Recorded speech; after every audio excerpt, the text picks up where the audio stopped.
ఈ రోజుల్లో మహిళలు అన్ని రంగాల్లో రాణిస్తున్నారు. వ్యవసాయ ఆధారిత పరిశ్రమలలో సైతం మహిళలు భాగస్వామ్యం అవుతున్నారు. దీంతోపాటు ఇంట్లోనే ఉంటూ కూడా అడిషనల్గా ఇటు పనులకు పోకుండా ఇంట్లో ఉంటూ ఎక్కువ రిస్క్ చేయకుండా కూడా మహిళలు తమ స్వయశక్తితో స్వయం కృషితో కూడా ఆదాయాన్ని సంపాదిస్తున్నారు. మహబూబాబాద్ జిల్లాకు చెందిన సరిత అనే మహిళ తన ఇంట్లోనే పుట్టగొడుగుల పెంపకాన్ని చేస్తూ నెలకు వేలాది రూపాయల సంపాదన కూడా సంపాదిస్తున్నారు. ప్రస్తుతం మనం ఇంటి వద్ద వచ్చాం. సరిత ఎవరైతే మహిళ సరిత ఉన్నారో ఆమె తమ సొంత ఖర్చులతో ఓ చిన్న రూమ్ను రెంట్ తీసుకొని దాంట్లో పుట్టగొడుగులను పెంచుతుంది. సుమారుగా గత 10 ఏళ్ళుగా ఆ పుట్టగొడుగుల వ్యాపారాన్ని చేస్తూ నెలకు 40 నుండి 50 వేలు కూడా సంపాదిస్తుంది.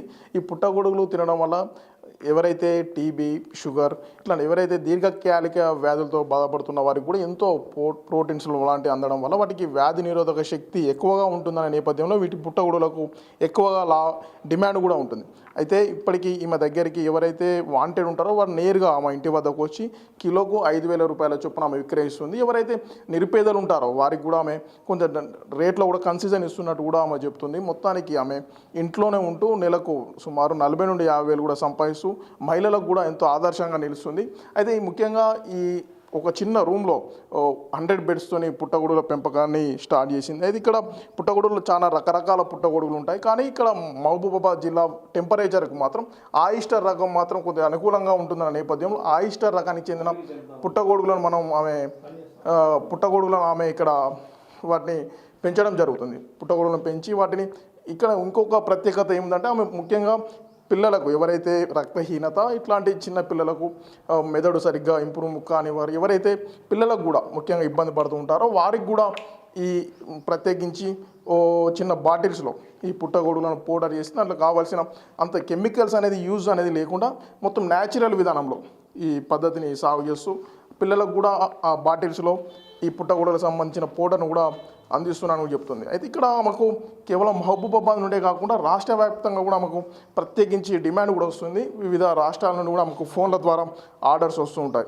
దీని ద్వారా ఆమెకు ఈ ఆర్డర్స్ తగ్గట్టుగా పుట్టగొడుగులను కూడా ఆమె సరఫరా చేస్తుంది. అయితే తనకు ఆర్థికంగా సపోర్ట్ లేదు. దీంతో నాకు ప్రభుత్వం కనుక చేయూతనిస్తే దీన్ని ఇంకా పెద్ద ఎత్తున చేసి ఈ ఎక్కువగా ఎవరైతే వాంటెడ్ ఉంటారో వాళ్ళకు నేను ఎక్కువగా అందిస్తానని కూడా చెప్తుంది. అయితే దీనికి సంబంధించి ఎవరైతే పుట్టగొడుగుల పెంపకాన్ని చేస్తున్నారో సరిత మనతో ఉన్నారో అని అడిగి తెలుసుకుందాం. అమ్మ చెప్పండి, మీకు ఎట్లా ఉంది, అసలు మీకు ఎందుకు ఈ ఆలోచన వచ్చింది, ఎట్లా ఉంది ఈ బిజినెస్? నా పేరు సరిత అండి. నేను 10 ఇయర్స్ బ్యాక్ ఇది నాకు అనుభవం ఉంది. 10 ఇయర్స్ బ్యాక్ నుండి అనుభవం ఉంది. కానీ నేను ఇక్కడ లోకల్లో నేను అమ్మేదాన్ని కాదు. ఎందుకంటే మనకు తెలియదు కాబట్టి ఇక్కడ ఎవరికి తెలియదు ఈ విషయం కూడా. కావాల్సింటే ఇంక అంతకుముందు నేను 10 ఇయర్స్ బ్యాక్ నాకు హైదరాబాద్లో మేడం వాళ్ళు మా విలేజ్కి వచ్చేసి ఇట్లా డాక్టర్ సంఘం వాళ్ళు ఒక 20 మెంబర్స్ కావాలని నన్ను సెలెక్ట్ చేసుకొని తీసుకెళ్లారండి. వెళ్ళి అప్పుడు హైదరాబాద్లో నాకు ట్రైనింగ్ ఇచ్చారు. అంతమంది 40 మెంబర్స్లో నన్ను సెలెక్ట్ చేసుకొని నేను సెలెక్ట్ అయిన తర్వాత మళ్ళీ నాకు ప్రత్యేకంగా వారం రోజులు ట్రైనింగ్ ఇవ్వడం జరిగింది. తర్వాత ప్రత్యేకంగా నా చేత మళ్ళీ ఒక 1000 బెడ్స్తోని నాకు మష్రూము చేయమని చెప్పేసి ఆర్డర్ ఇచ్చారు. ఇచ్చిన తర్వాత పెట్టేశాను. అయితే అక్కడ మేడం వాళ్ళు నాకు ట్రైనింగ్ ఇచ్చిన మేడం వాళ్ళు ఏంటంటే అక్కడ వాళ్ళకి హాస్పిటల్ ఉందంట. ఆ హాస్పిటల్లో వాళ్ళ కొడుకు వాళ్ళు ఎంబీబీఎస్ చేస్తున్నారంట. అయితే దాని ద్వారా ఇప్పుడు తెలియాలని చెప్పేసి అన్ని ఇంట్లో ఉన్న మహిళలు ఉన్నారు కదా, వాళ్ళు ఇంట్లో ఉంటున్నారు కాబట్టి బయటికి వెళ్ళి సంపాదించలేను అనే పరిస్థితిలో ఉన్న వాళ్ళు ఎవరైనా ఉంటే ఇట్లా డెవలప్మెంట్ అవుతారని చెప్పేసి అని సెలెక్ట్ చేసుకోవడం జరిగింది నన్ను. అప్పుడు నేను ఏం చేసినంటే ఆ 1000 బెడ్లతో నేను మెటీరియల్ తీసి పంపించిన తర్వాత ఈ మష్రూమ్ పెంచేసి అక్కడ పంపించేదాన్ని. నేను కామన్గా ఉట్టిగా అడిగాను, మేడం మరి ఇవి ఏం చేస్తారు మేడం అని అంటే, ఇప్పుడు టీబీ జబ్బు ఉన్న వాళ్ళు కానీ, ఎయిడ్స్ వచ్చిన వాళ్ళు కానీ, ఇంకేమైనా గుండె జబ్బులు ఉన్న వాళ్ళు కానీ, రక్తహీనత తక్కువ ఉన్న వాళ్ళు కానీ వాళ్ళు ఎవరైనా ఉంటే మాత్రము వాళ్ళు డెవలప్మెంట్ అవుతారమ్మా. అలాంటివి తింటే మాత్రం మెడిసిన్ కెమికల్స్ కాకుండా డెవలప్మెంట్ అవుతారు, ఆరోగ్యం హెల్త్ పరంగా బాగుంటుంది. మళ్ళీ అందులో ఒకటి ఏంటంటే ఈ మష్రూమ్తో మెడిసిన్ తయారు చేస్తారంట అక్కడ. అందువల్ల నన్ను ఈ 10 ఇయర్స్ బ్యాక్లో అక్కడికే తీసుకెళ్లారు. నేను చేసిన ప్రతిదీ మష్రూమ్ వాళ్ళే తీసుకెళ్లారు. కానీ ఇప్పుడు నేను ఓన్గా సొంతంగా పెట్టుకున్నాను, ఎందుకంటే అనుభవం ఉంది కాబట్టి. అది కూడా నేను అప్పుడు 1000 బెడ్స్తో చేశాను, ఇప్పుడేమో ఒక 100 బెడ్స్తో చేశాను. 100 బెడ్స్తో నా సొంత ఓన్గా లోన్ తీసుకున్నాను నేను. అది మామూలుగా తీసుకున్నాను బయట ఇచ్చే వాళ్ళ దగ్గర. ఒకవేళ నాకు గవర్నమెంట్ ఇట్లా ఏదన్నా హెల్ప్ చేస్తే మాత్రం ఇంకా భారీ ఎత్తున దీన్ని చేసి, ఒకవేళ నేను చేస్తున్నా కాబట్టి నాతో పాటు ఇంకెవరైనా ముందుకు వచ్చే విధంగా నన్ను చూసి నేర్చుకోవాలని నేను కోరుకుంటానండి. అయితే మీరు ముఖ్యంగా ఈ సీడ్ ఇక్కడ ఇది మష్రూమ్ సంబంధించిన సీడు కిలో ఎంత పడుతుంది, మీరు ఎక్కడి నుంచి కొనుక్కొస్తారు? ముఖ్యంగా కొనుక్కొచ్చిన తర్వాత దీన్ని ఎన్ని రోజుల క్రాప్ ఉంటుంది, క్రాప్ ఉన్న తర్వాత దీన్ని ఎంత కేజీ చొప్పున ఎలా సేల్ చేస్తారు? ఇదండి మష్రూమ్ పెట్టిన తర్వాత బెడ్స్ చేసిన తర్వాత ఒక 1 మంత్ పడుతుందండి. 1 మంత్లో ఒక 30 డేస్ 25 డేస్ వచ్చిందంటే బెడ్స్ మొత్తం స్ప్రెడ్ అవుతుందండి, మొలకలు వస్తాయి.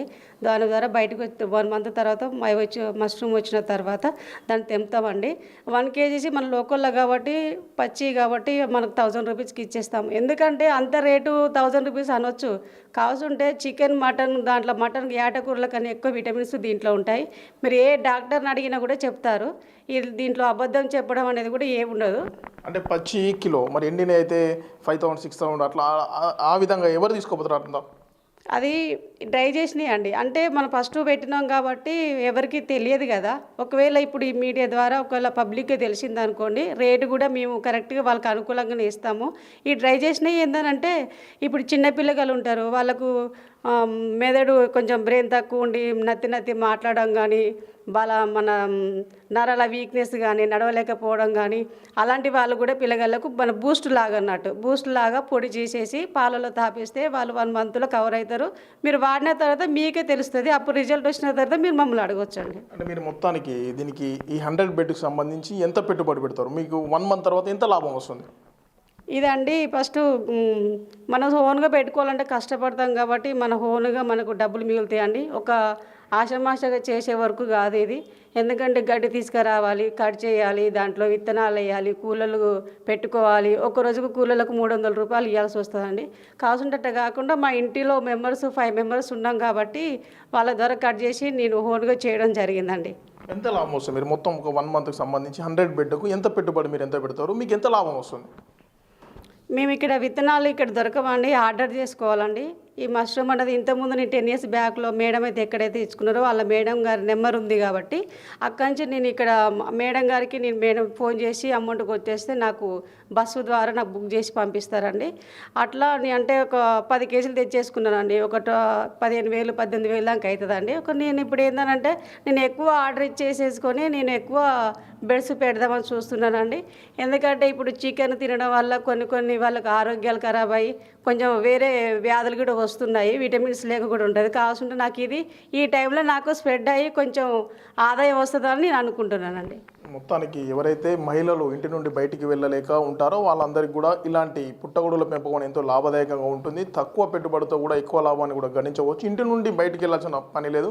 కాకపోతే ఇక్కడ ఎక్కడైతే మష్రూమ్స్ సాగు చేస్తున్నామో అక్కడ సాగు చేసే రూమ్స్ కానీ దాని పరిసరాలు మొత్తం కూడా శుభ్రంగా ఉంచుకోవాలని కూడా ఎవరైతే మహిళ సరిత ఉన్నారో ఆమె చెప్తున్న పరిస్థితి కనబడుతుంది. కాకపోతే నాకు ప్రభుత్వం నుండి ఎలాంటి సపోర్ట్ లేదు. నాకు ప్రభుత్వం నుండి సపోర్ట్ ఇచ్చినట్లయితే ఈ మష్రూమ్స్ పెంపకాన్ని నా వ్యాపారాన్ని విస్తరించి పేదవారు కూడా పంచుతానని చెప్తున్న పరిస్థితి కనబడుతుంది. వీడియో జర్నలిస్ట్ వీరేందర్తో యశ్వంత్, బిగ్ టీవీ, మహబూబాబాద్ నుండి. For more videos like this, subscribe Big TV channel.